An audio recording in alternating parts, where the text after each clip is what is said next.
The squadron commander's hand came down flat on the chart table, hard enough to make the plotting instruments jump. It was the night of October 11th, 1943, and Lieutenant Commander Robert Leeson stood in the operations room at Rendova Harbor in the Solomon Islands, watching his superior officer's face turn red in the dim light of the plotting lamps. The commander jabbed his finger at the proposed patrol route Leeson had submitted, a line that cut dangerously close to the Japanese-held coastline of Kolombangara Island. "This is not a patrol plan," the commander said, his voice tight with barely controlled anger. "This is a suicide note. You want to take your boat within 500 yards of their destroyer anchorage. 500 yards. Do you understand what their 5-inch guns will do to a plywood boat at that range?" Leeson understood perfectly. He had spent the last 6 months commanding Motor Torpedo Boat 109, an 80-foot Elco boat that displaced 45 tons fully loaded and was held together by screws, glue, and marine plywood 3/4 of an inch thick at its thickest points. The Japanese destroyers anchored in Blackett Strait were steel warships displacing 2,000 tons, armed with 6 5-inch guns in 3 turrets, torpedo tubes, depth charges, and enough machine guns to shred a PT boat into splinters in seconds. The mathematics were not complicated. If a destroyer got a clean shot at a PT boat at close range, the PT boat ceased to exist. If you're enjoying this deep dive into the story, hit the subscribe button and let us know in the comments from where in the world you are watching from today. But Leeson had also spent those 6 months watching PT boats follow the approved tactics, the safe tactics, the tactics that kept American crews alive and Japanese destroyers operational.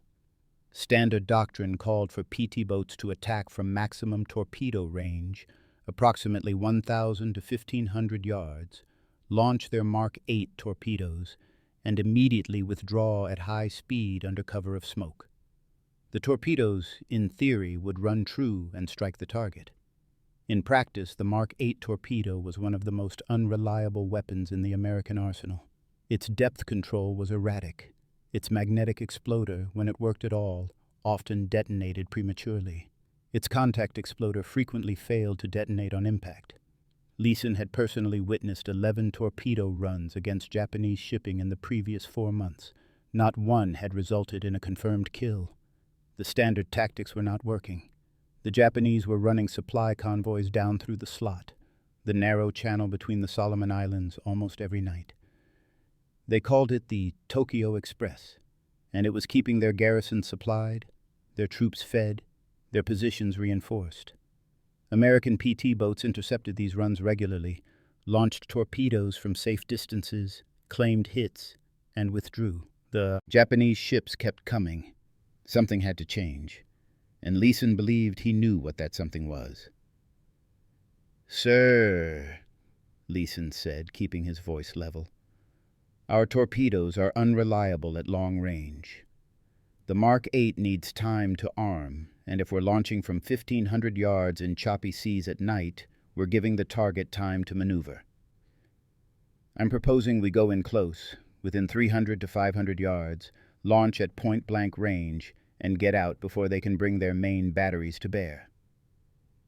The commander stared at him as if he had suggested ramming the destroyers head-on. "You're proposing kamikaze tactics," he said. "The Japanese word for divine wind for suicide attackers. That's what you're describing.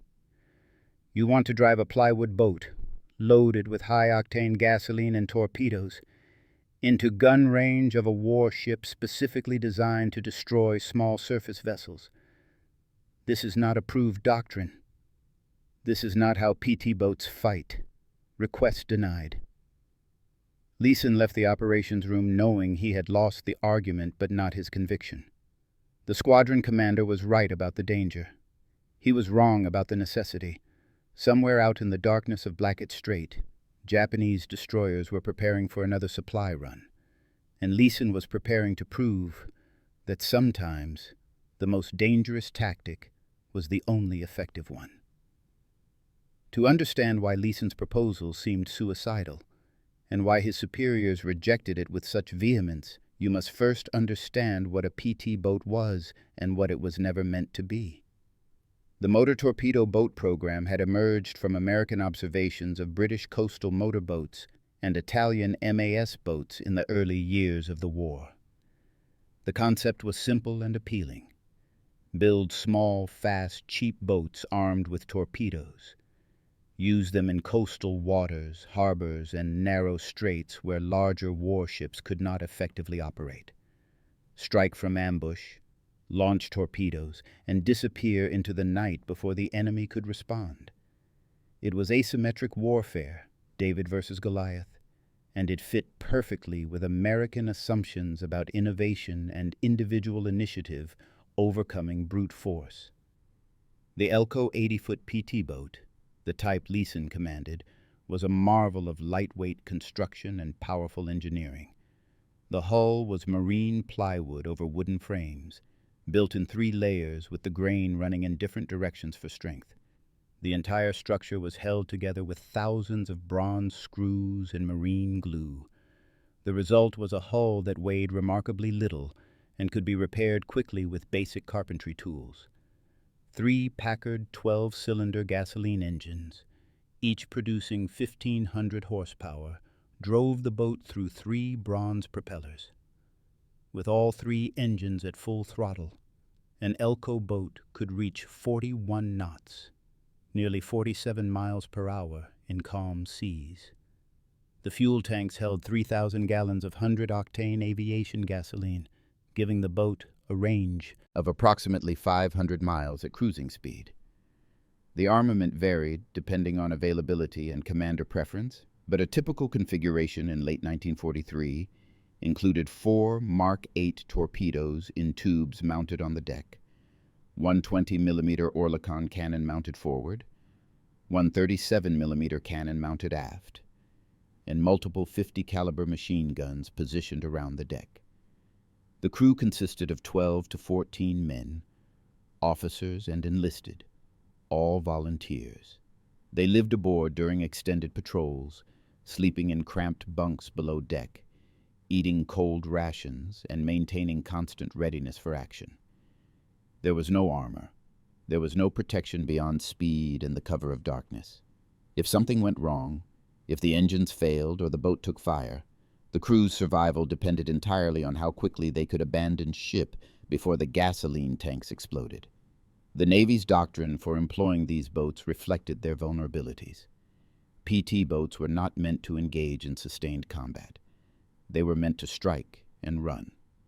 The approved attack profile called for PT boats to patrol assigned sectors, usually in groups of 3 or 4, maintaining radio silence and running on mufflers to reduce engine noise. When radar or lookouts detected enemy shipping, the boats would position themselves for an attack run.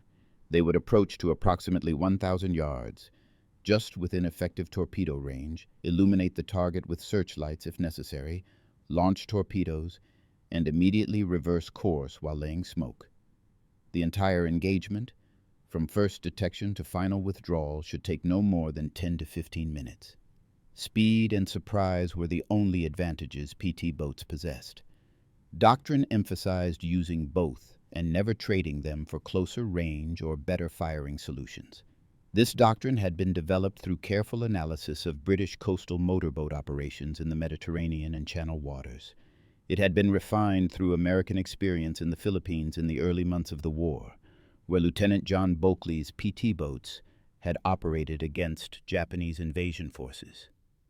It was based on sound principles of asymmetric warfare.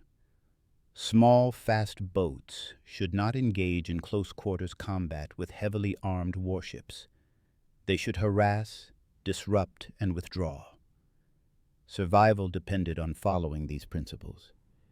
Commanders who violated them got their crews killed for no strategic gain.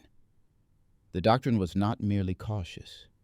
It was the distilled wisdom of men who understood the brutal mathematics of naval combat. Robert Leeson understood all of this. He had studied the doctrine, trained under it, and initially operated according to its principles. He was not a reckless officer seeking glory through unnecessary risk. He was a pragmatist who had spent 6 months watching Doctrine fail to produce results. The Mark 8 torpedo, the weapon upon which the entire PT boat concept depended, was proving catastrophically unreliable in actual combat conditions, and no amount of proper doctrine could compensate for weapons that did not work. The Mark 8 torpedo that armed American PT boats in 1943 was a weapon with an impressive pedigree and a disastrous combat record. Developed in the 1930s, it measured 21 inches in diameter and 22 feet, 6 inches in length.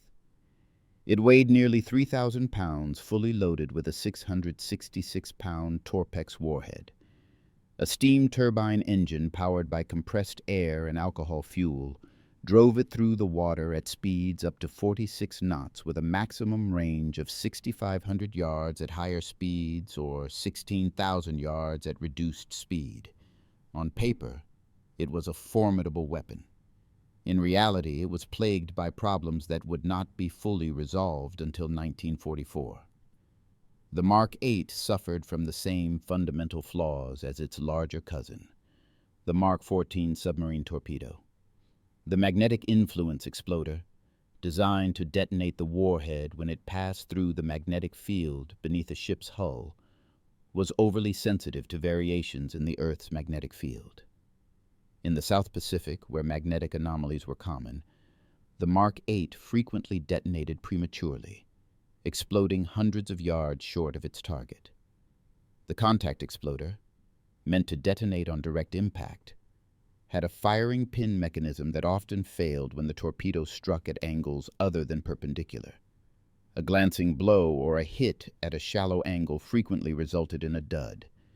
The depth control mechanism, which was supposed to keep the torpedo running at a preset depth, was unreliable in rough seas or when the torpedo encountered thermoclines, layers of water at different temperatures that affected the torpedo's hydrostatic sensors. PT boat commanders in the Solomon Islands campaign compiled their own informal statistics on Mark 8 performance. Of 32 confirmed torpedo launches against Japanese shipping between June and September 1943, observed by multiple witnesses and documented in action reports, only 4 resulted in confirmed explosions against the target. Of those 4, only 2 produced visible damage sufficient to slow or disable the target vessel. The effective hit rate was approximately 6%. The remaining torpedoes either ran deep, missing entirely, detonated prematurely, or struck without detonating. Some simply disappeared into the darkness, their fate unknown. Leeson had witnessed this litany of failures personally. On the night of August 23, 1943, his boat, PT-109, had intercepted a Japanese destroyer making a supply run to Vila on Kolombangara Island. Following standard doctrine, Leeson had approached to 1,400 yards, achieved a perfect firing position with the target silhouetted against the moonlit horizon, and launched 2 torpedoes. Both torpedoes appeared to run true. Leeson watched through binoculars as the white wakes converged on the destroyer's hull. Then, approximately 200 yards short of the target, both torpedoes exploded simultaneously in spectacular fountains of water and flame. The destroyer, apparently undamaged, immediately turned toward the PT boat and opened fire with its forward 5-inch guns. Leeson had thrown his boat into a hard turn, pushed all 3 engines to full throttle, and escaped under cover of smoke, while shells bracketed his position. The destroyer continued on its mission. The Mark 8 torpedoes had failed again. This pattern repeated through September and October. PT boats would intercept Japanese shipping, maneuver into position according to doctrine, launch torpedoes from safe range, and watch as the weapons failed to perform. Sometimes the torpedoes exploded prematurely. Sometimes they struck without detonating, their contact exploders failing. Sometimes they simply disappeared into the darkness, running deep or veering off course. The Japanese supply runs continued with minimal interruption. The Tokyo Express kept running, and American PT boats kept launching torpedoes that did not work. Leeson began studying the problem systematically. He reviewed action reports from other boats in his squadron. He interviewed other PT boat commanders about their experiences. He examined the few unexploded torpedoes that had washed ashore, looking for clues about mechanical failures. And he came to a conclusion that his superiors did not want to hear. The Mark 8 torpedo was not reliable at long range. Too many variables affected its performance between launch and impact. Wave action, magnetic anomalies, temperature gradients in the water, even the angle at which it struck the target, all contributed to failure rates that made long-range attacks essentially ineffective. But at close range, many of these variables became less significant. A torpedo launched at 300 yards had less time to drift off course, less time to be affected by depth control malfunctions, less opportunity for premature detonation. The target had less time to maneuver. The firing solution was simpler, more direct.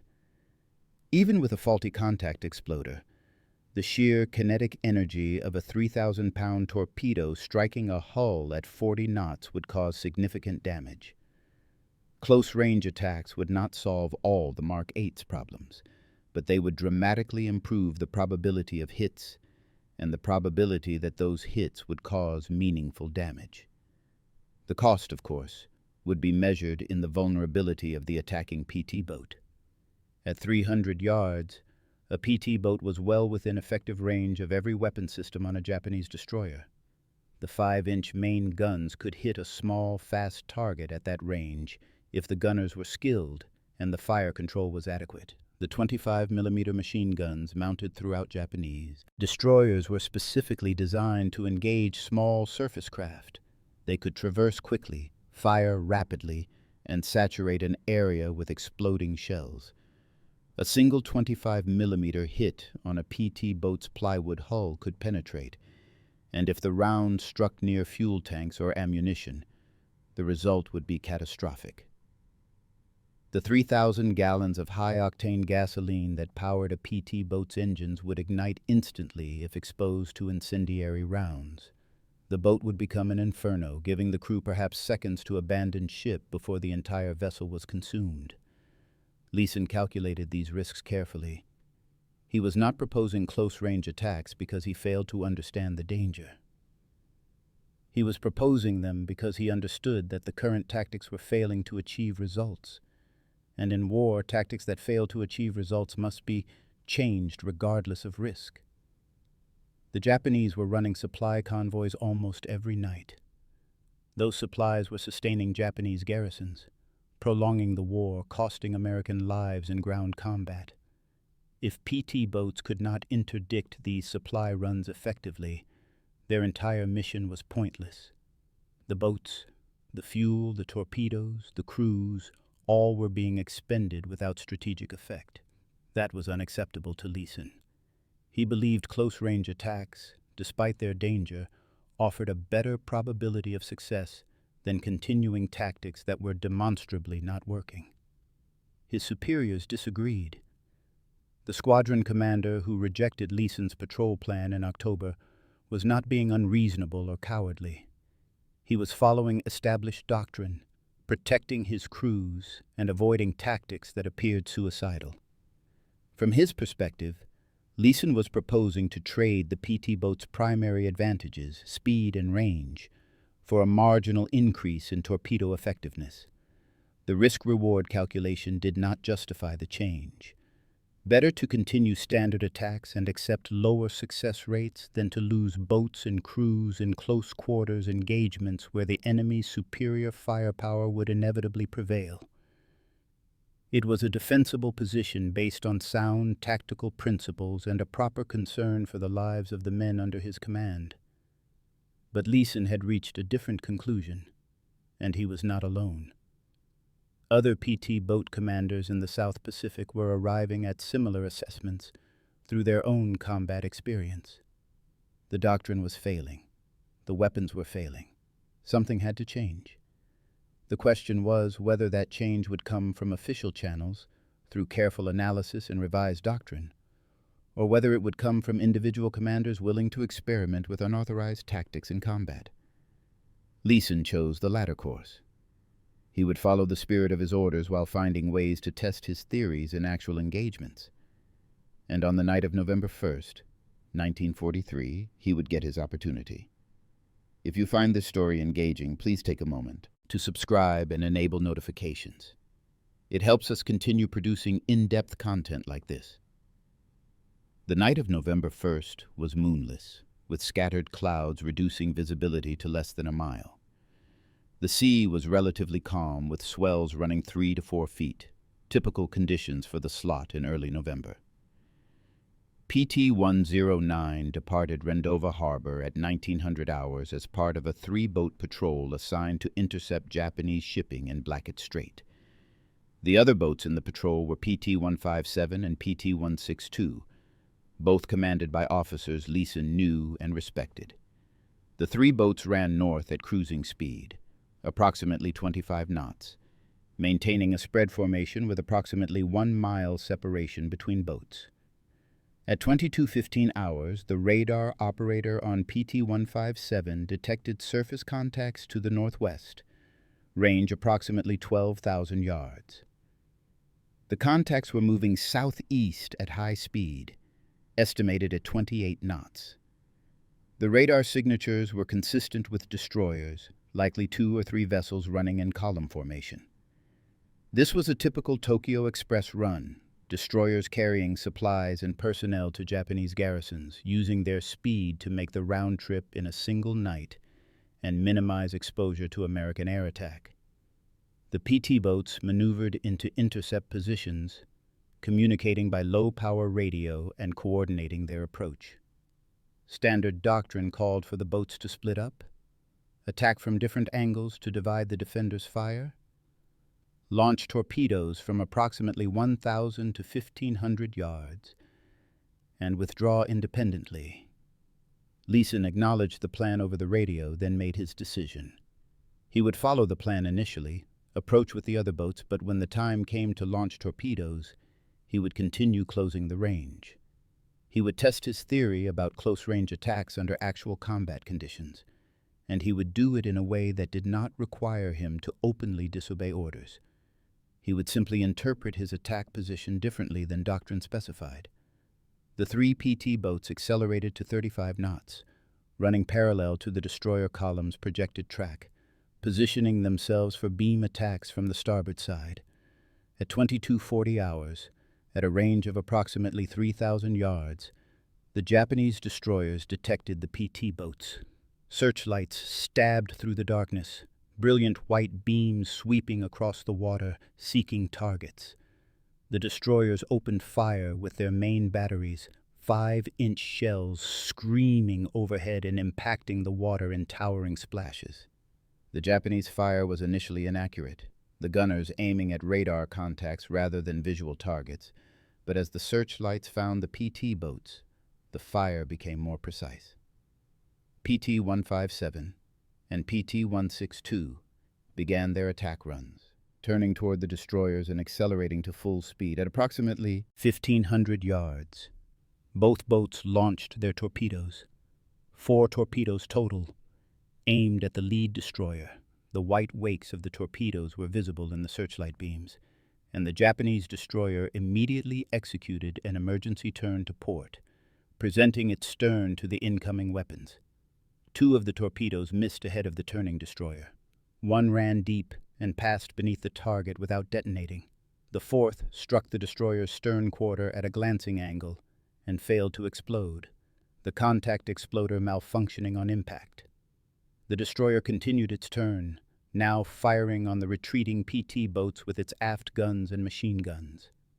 Leeson watched this unfold from PT-109's position, approximately 1,000 yards to the south of the action. He saw the torpedo launches. He saw the destroyers turn. He saw the failures, and he made his decision.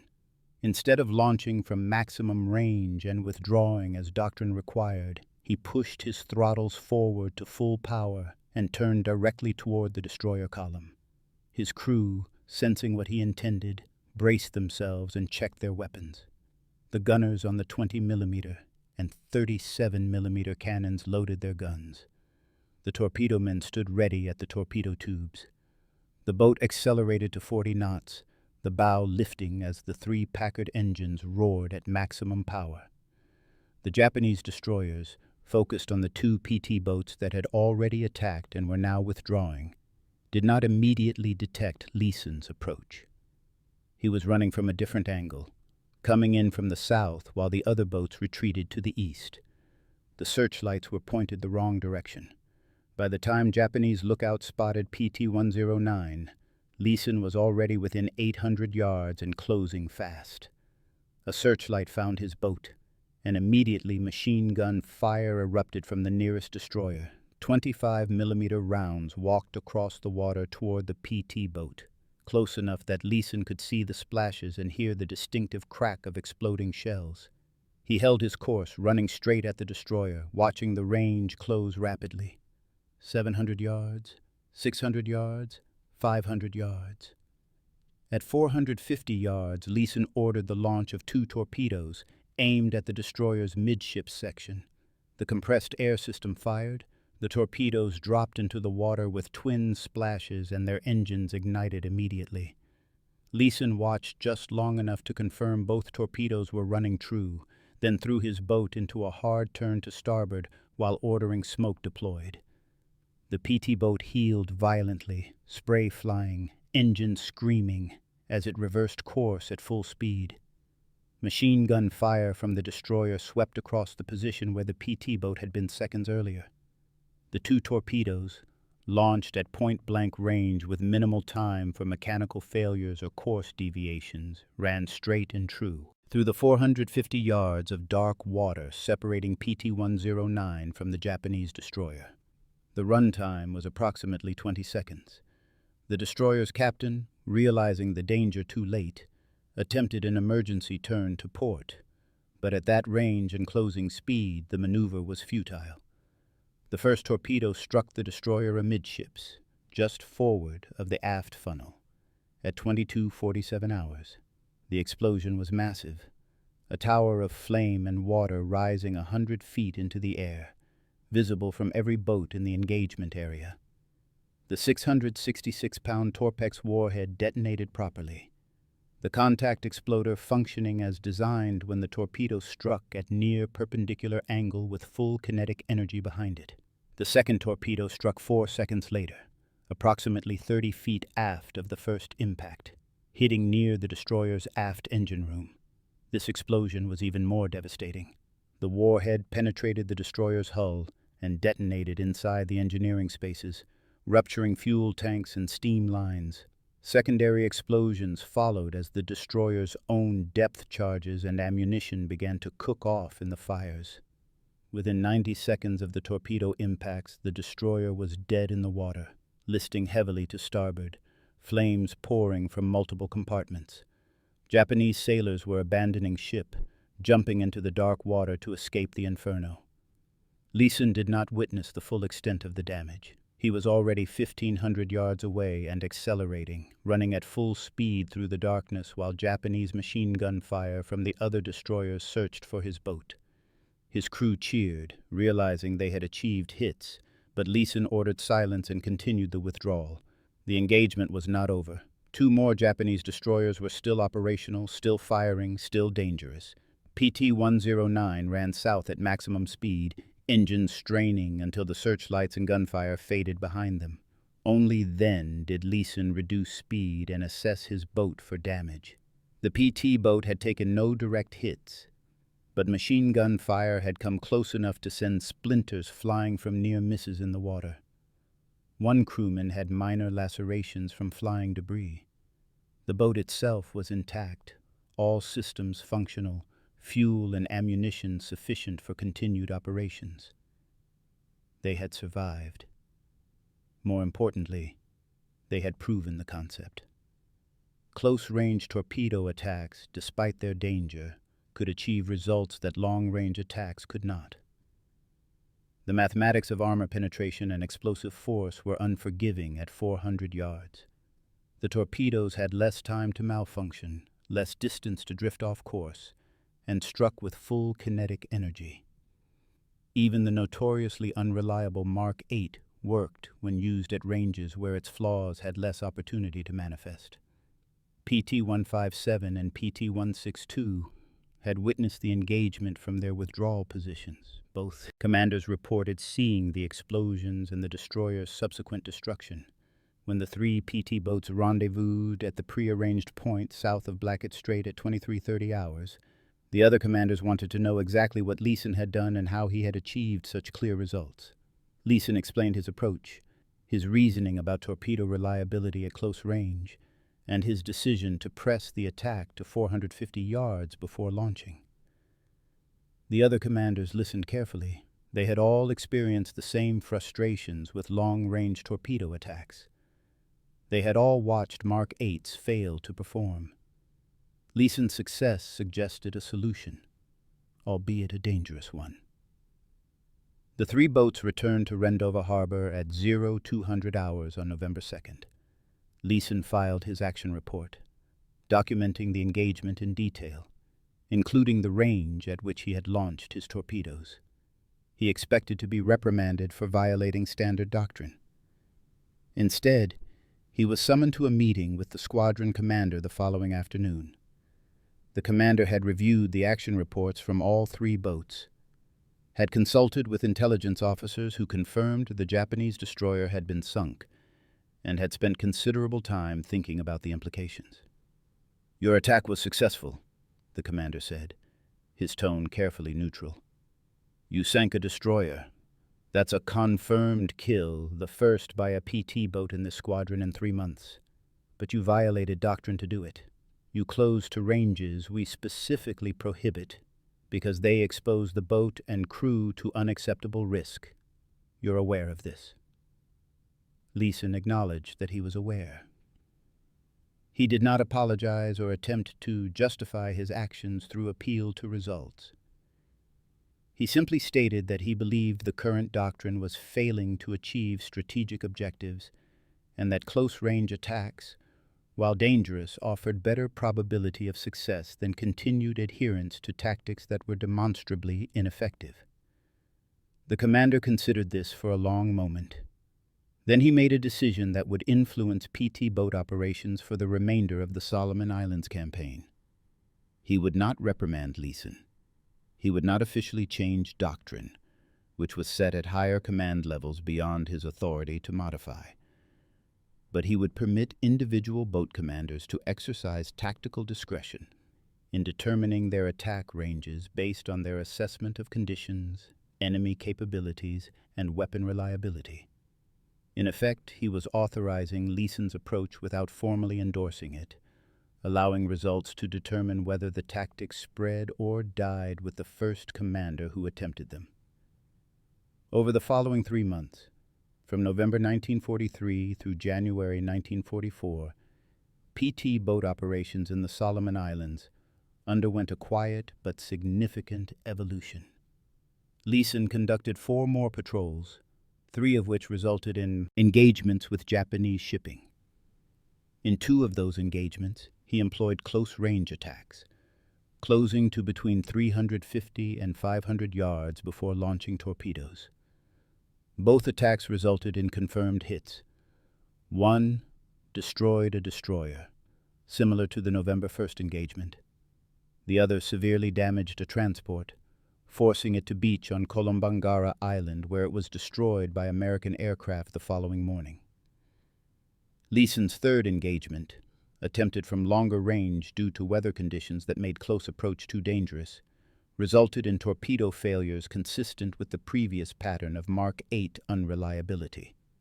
Other PT boat commanders began experimenting with closer attack ranges. Not all embraced Leeson's tactics. Some remained committed to standard doctrine out of conviction or prudence, but enough tried the close-range approach that by January 1944, informal data existed for comparison.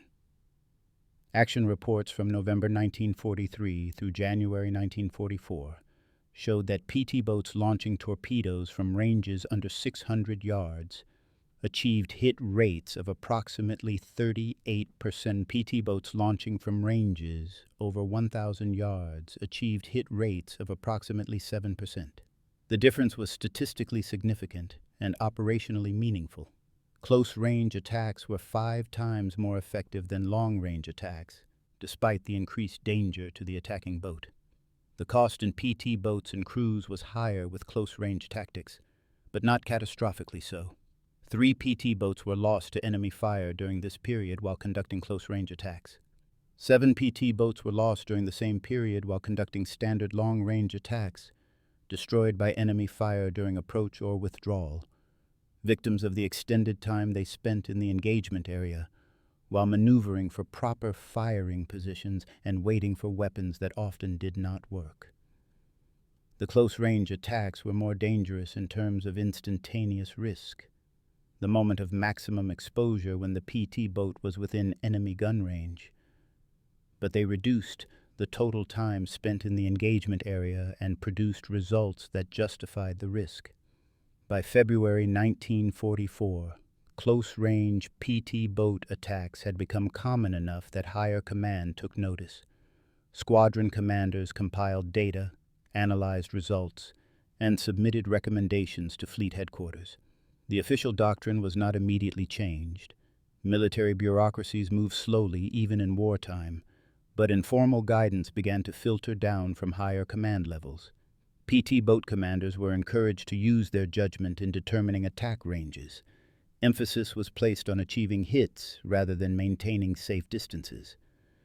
Training for new PT boat crews began incorporating close-range attack scenarios, preparing crews for the possibility of pressing attacks to ranges measured in hundreds rather than thousands of yards. The Mark 8 torpedoes' reliability problems were never fully solved during the war. The Mark 14 submarine torpedo, which shared many of the Mark 8's flaws, underwent extensive modification and improvement throughout 1944, but the smaller Mark 8 received lower priority for engineering resources. PT boat commanders learned to work around the weapon's limitations rather than waiting for the weapon to be fixed. Close-range attacks became the primary method for compensating for torpedo unreliability. The tactic that had seemed suicidal in October 1943 became standard practice by mid-1944. Robert Leeson continued commanding PT-109 through March 1944, when he was promoted and assigned to command a PT boat squadron in the Philippines campaign. He survived the war, completed 37 combat patrols, and was credited with sinking 3 Japanese destroyers and damaging numerous other vessels.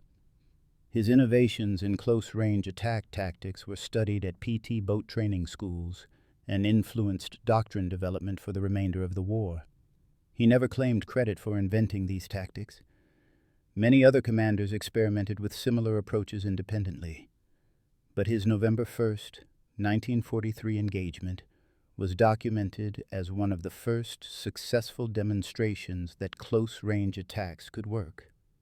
The story of PT boat tactics in the Solomon Islands illustrates a fundamental tension in military operations between doctrine and effectiveness, between safety and results, between the wisdom of experience and the necessity of adaptation. Standard doctrine existed for good reasons. PT boats were vulnerable vessels that could be destroyed quickly if caught in enemy gun range. Long-range attacks minimized exposure and maximized crew survival. But doctrine developed for one set of conditions, reliable torpedoes and predictable enemy responses, failed when those conditions changed. The Mark 8 torpedo was not reliable. The Japanese were not obliging targets. The doctrine that protected PT boat crews also rendered them largely ineffective at their primary mission of interdicting enemy shipping. Leeson's contribution was not tactical genius or innovative weapon design. It was the willingness to question doctrine when doctrine was not producing results, and the courage to test alternatives under actual combat conditions, where the cost of being wrong was measured in lives. His superiors initially rejected his proposals because they correctly identified the dangers. Their analysis was sound. Close-range attacks were more dangerous, but they failed to adequately weight the danger of continuing ineffective tactics, the strategic cost of allowing Japanese supply runs to continue uninterrupted, and the operational reality that weapons which do not work at long range sometimes work at short range. The mathematics that govern torpedo performance, the physics of explosive force and kinetic energy, the metallurgy of warhead design and contact exploders, none of these changed based on doctrine or preference. The Mark 8 torpedo had specific mechanical characteristics that made it more reliable at close range than at long range.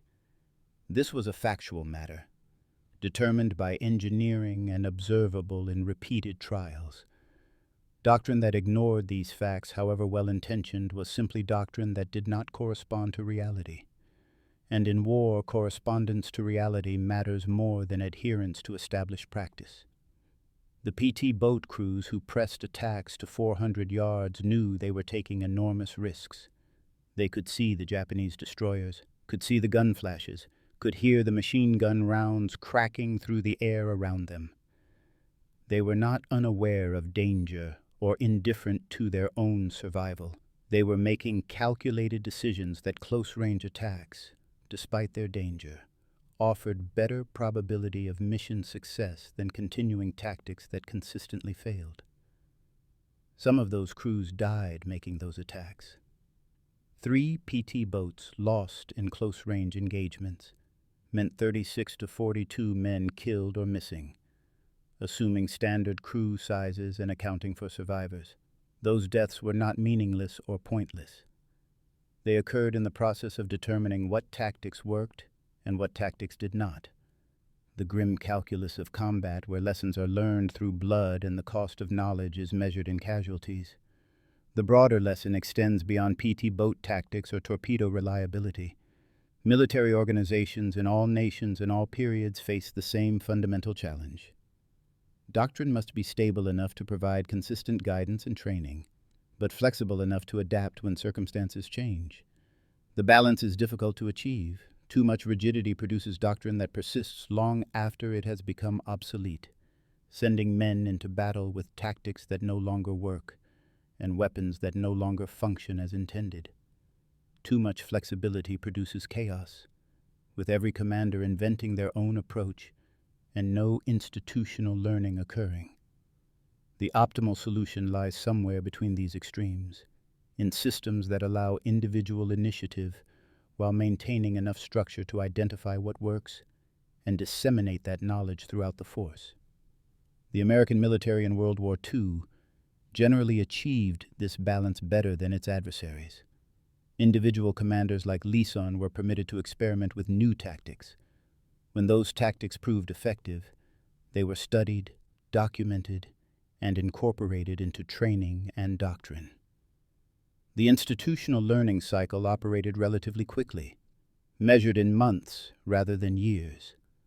This adaptability was a significant American advantage, perhaps as important as industrial production capacity or technological innovation.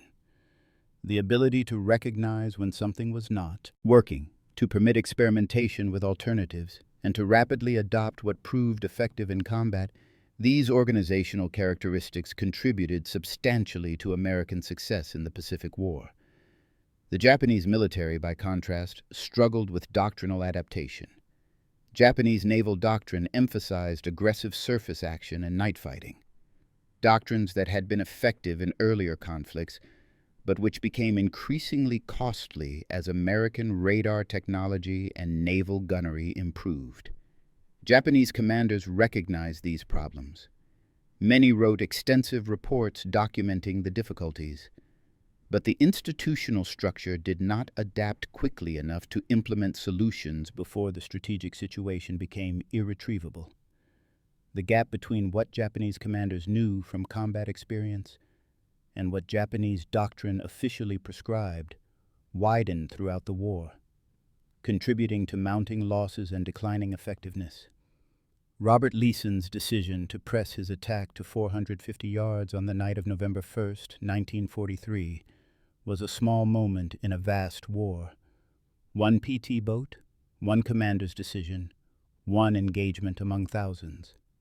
But it represented something larger about how effective military organizations operate, how doctrine evolves through combat experience, and how the willingness to question established practice when that practice is failing can produce innovations that save lives and achieve objectives that seemed impossible under existing methods.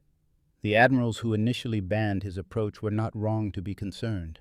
They were wrong to believe that concern for safety should override the necessity of effectiveness. Sometimes the most dangerous course is the one that works. Sometimes survival requires accepting risks that appear suicidal on paper, but prove manageable in execution.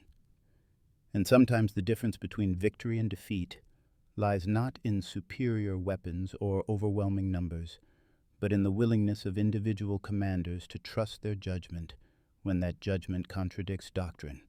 Thank you for watching. For more detailed historical breakdowns, check out the other videos on your screen now and don't forget to subscribe.